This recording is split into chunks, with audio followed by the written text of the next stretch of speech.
Now to carry on about screens, we did not touch on solar screens. Solar screens are a completely different beast than any type of screen you're going to be cleaning like bug screens. Now, wherever you are in the country, this might actually not even be an issue for you.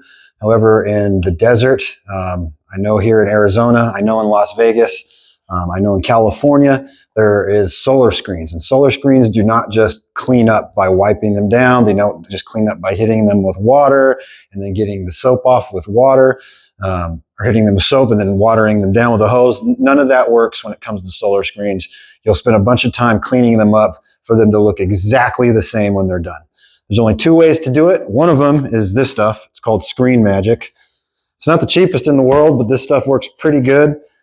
If you leave it on too thick, though, it will leave an oily residue on the glass. And when you come back to fix your customers or clean your customers' glass, you're going to be dealing with buffing out this stuff off the glass. And it is a pain in the butt to get off. But it does come off, but it's a pain in the butt. So you're best to use this with like a rag and then wipe it down and get the solar screens as clean as possible before you do this. It says that you can just spray this on and leave it, but I would suggest giving it at least a pre-cleaning before you start to use this stuff. It'll just make it work easier, better, and faster, and you won't go through as much of it.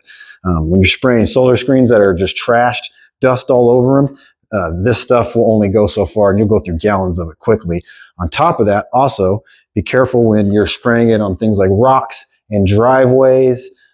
It will leave a spot, like a clear-coated spot, wherever you are spraying this. So you got to lay it down either in grass, you got to put a towel under it if you're going to spray it, or you got to put like a tarp down if you're going to actually be spraying it on the solar screen in any way. Ask me how I know.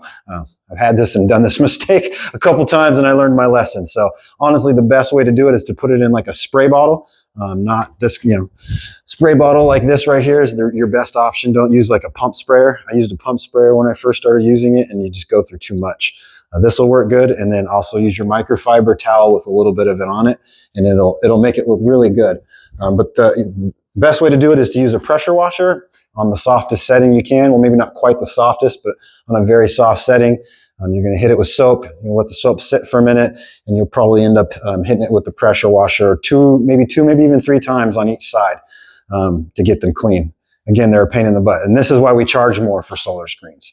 $10 for small solar screens, $20 for double-sized solar screens. And if they get even bigger than that, which they do from time to time, you can go up to $30 per screen. You have to install them, you have to reinstall them, uninstall them. Sometimes those screws and clips are a bit of a pain in the butt. I did one just last week, and it had these little rivet screws to get the whole thing off. It was a pain. So this stuff is great. Make sure you get at least a gallon of it. And it even works really good on bug screens too. Works excellent on bug screens. Actually, even better on bug screens because bug screens clean up easier. They're not as thick of a mesh. So it's good to have a gallon of this on your truck with you at all times. And we'll get more into about the pressure washer and what's needed for that as a side service, gutter cleaning here in a minute after we get done with a little bit about ladder safety.